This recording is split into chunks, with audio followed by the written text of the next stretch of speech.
We have this mental image of artificial intelligence as something that lives in the cloud. It's weightless, ethereal, a ghost in the machine. We talk about models and algorithms and data streams, and it all sounds like it happens somewhere up in the stratosphere, untethered from the grubby reality of the physical world. But this week, we got a series of stark reminders that the AI revolution has a body, a very, very heavy body. It's a body made of tens of thousands of tons of concrete and steel, forming data centers the size of shopping malls in the middle of a desert. It has a circulatory system of fiber optic cables thick as your arm, and a voracious appetite that consumes more electricity than a small city. This body isn't just growing, it's causing the ground to shake. It's creating a new geography of work, a new map where the most valuable resource isn't code, but concrete, copper, and cheap power. And as this new physical world of AI gets built, it's changing the landscape for the rest of us. It's proposing new destinations for those whose old jobs are being washed away, while simultaneously creating entirely new kinds of work in places you'd never expect. The story of AI and your job is no longer just about what's happening on your screen. It's about what's happening in the ground. Welcome to AI Replaced Me. It's September 13th, 2025. I'm Koby Ofek, author of Keep Your Day Job, How to AI-Proof Your Career, and this is episode 19. This week, we follow the story of relocation, the relocation of labor, the relocation of blame, and the relocation of opportunity itself.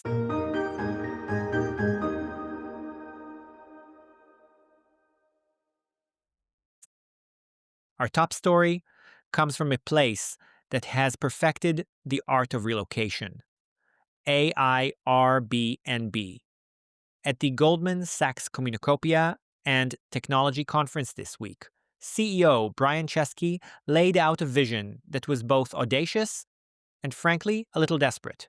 He argued that as AI automates away huge swaths of routine white-collar work, the hospitality and service sectors will become a refuge for displaced workers. His pitch is that Airbnb will evolve into an everything app. You won't just book a place to stay, you'll book a personal chef to cook for you in that stay, a local photographer to take your family photos, a massage therapist, a tour guide. Chesky's core claim is that the things people truly value in travel and experiences are fundamentally human. The warm greeting, the personal recommendation, the craft of a well-made meal. These things, he says, won't be automated for quite a long time. On one level, this is a brilliant strategic repositioning. Airbnb is telegraphing that it wants to be the platform for the post-AI human economy. If your job writing marketing copy or processing invoices gets automated by an AI agent, don't despair. You can become an Airbnb experience host. You can leverage your human skills, your empathy, your creativity in the real world. But let's be clear about what this recomposition of the workforce really means. It means moving from a world of salaried, often benefited W-2 employment into the precarious, commission-based world of the gig economy. The safety valve Chesky is proposing is one where income is variable, benefits are self-funded, and the platform takes a cut of every transaction. This isn't a soft landing, it's a different kind of hustle. The bigger picture is that Airbnb is trying to frame itself as a political solution to the AI displacement problem. By positioning hospitality as a resilient, human-centric shock absorber, it softens the image of technological disruption. It tells policymakers, don't worry about mass unemployment, we'll create a marketplace for the displaced. The question is whether this is a genuine strategy or just a convenient narrative. The real test will be in the product. Will Airbnb build tools for screening and training these newly displaced workers? Will they offer financial products to help smooth out a variable gig income? Or is this just a high minded way to expand their service catalog? For now, Chesky is pitching a lifeboat. But before we all climb aboard, we need to ask some hard questions about where that boat is headed and who's really doing the rowing.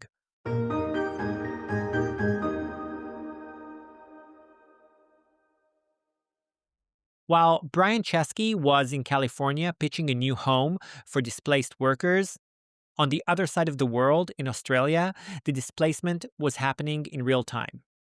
And the story there is a lot messier. This week, headlines were dominated by a massive wave of layoffs in the Australian banking sector. ANZ Bank announced it was cutting 3,500 permanent staff and around 1,000 contractors. Add that to cuts from other major banks, and the total for the year is approaching 8,000, with unions fearing it could hit 10,000 by Christmas. In the media narrative, AI was immediately fingered as a prime suspect. But as the week went on, a more complicated picture emerged. Experts, and most vocally the unions, began arguing that AI is becoming a convenient scapegoat. Julia Angrisano, the national secretary of the finance sector union, was furious. She pointed out that the big banks are posting massive profits. Her argument is that these cuts aren't about survival. They're about maximizing shareholder returns. Blaming a nebulous, futuristic technology is an easy way to justify it. This is a critical concept for us to understand: braided causality. A job loss in 2025 is rarely due to a single cause. In the case of the Aussie banks, it's a tangled mess of factors. You have margin pressure from a competitive mortgage market. You have the ongoing shift to digital banking that started long before the current AI boom. You have post-merger restructuring and the elimination of duplicate roles. And yes, you have the implementation of new AI tools for back-office automation. AI is a thread in that braid, but it's not the whole rope. Attributing it all to AI serves a purpose. It makes the cuts seem inevitable, a force of nature rather than a strategic choice made by executives. It shifts the blame from the C-suite to the algorithm. This matters because banking has always been seen as a canary in the coal mine for white-collar automation. The processes are structured, the data is clean, and the customer base is huge. What's happening in Australia shows us how the AI job loss narrative will play out in the real world. It won't be a clean story of a robot took my job. It will be a murky, contested story where technology is mixed with economics, strategy, and politics. The way to see the truth is to watch what happens next. Will customer service metrics like wait times and complaint rates plummet? And more importantly, what kinds of jobs will the banks hire for next? If they start posting roles for AI model risk managers and automation workflow designers, we'll know this isn't just shrinkage. It's a fundamental pivot in the kind of human talent they value.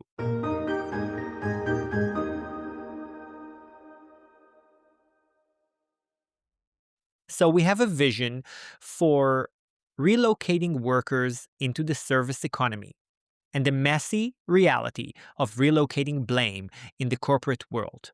But our third story this week is about the most profound relocation of all, the physical, geographical relocation of job creation, driven by the brute force reality of AI's infrastructure needs. It started again at that Goldman Sachs conference. OpenAI's CFO, Sarah Fryer, delivered a stunning reality check.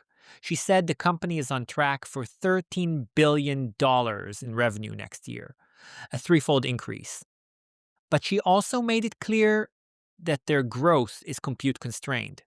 They simply cannot get enough processing power to build and run the models they want, as fast as they want. The bottleneck of the AI revolution isn't ideas, it's infrastructure. 2 days later, we saw the other side of that equation.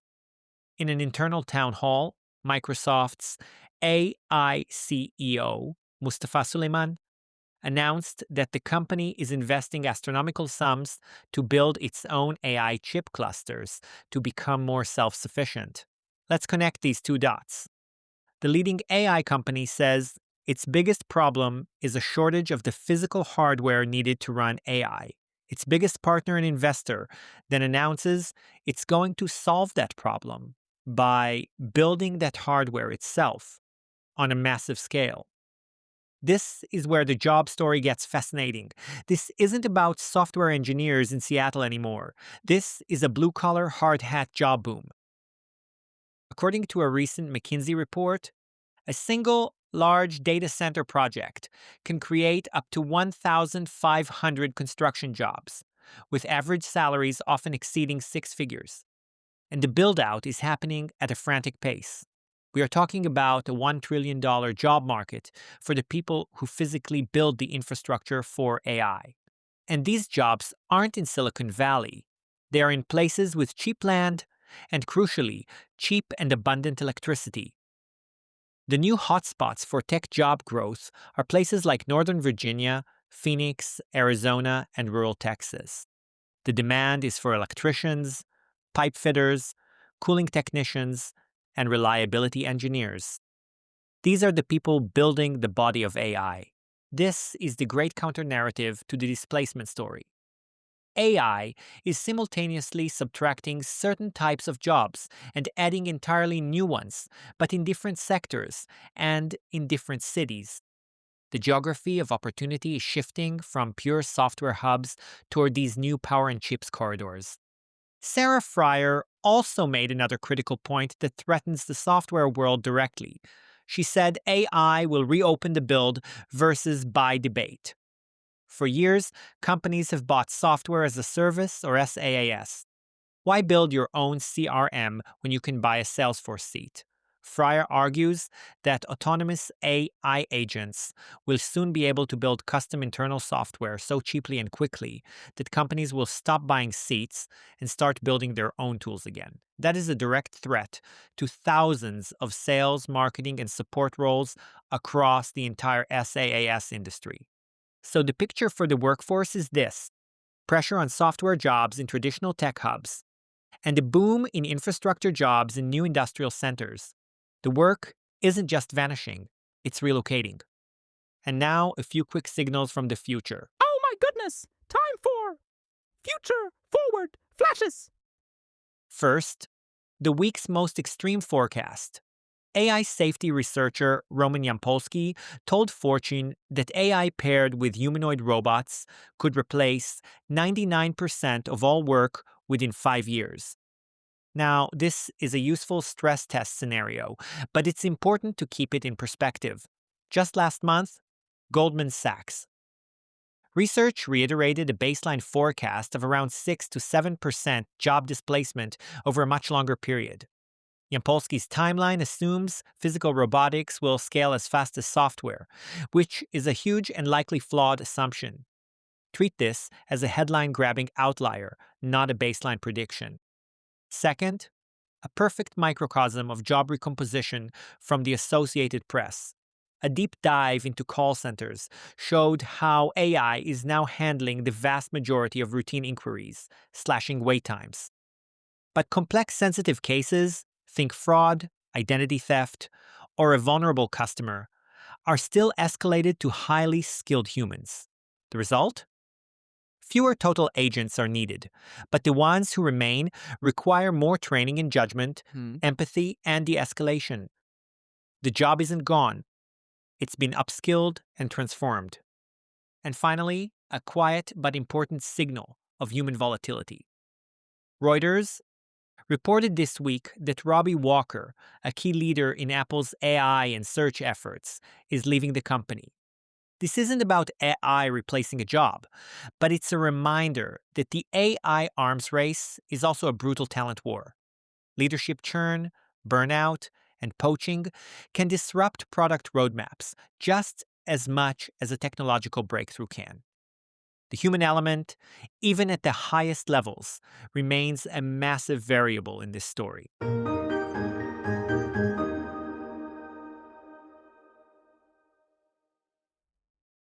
So, where does that leave us at the end of a week like this? The stories we've looked at are all pointing to the same conclusion. The impact of AI on the world of work is not one of simple destruction, but of relocation. Brian Chesky is proposing a voluntary relocation, inviting displaced white-collar workers to find a new professional home in the physical service economy.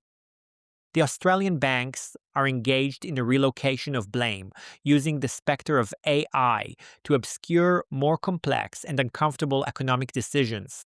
And most profoundly, the tech giants themselves are driving a physical relocation of opportunity. They're creating a new industrial backbone for the AI economy, and with it, a new geography of work that values electricians in Arizona as much as it values coders in California. The question for us, as we navigate our careers, is no longer just, what skills do I need? It's now also, where is the work going? The answer, it seems, isn't just up into the cloud.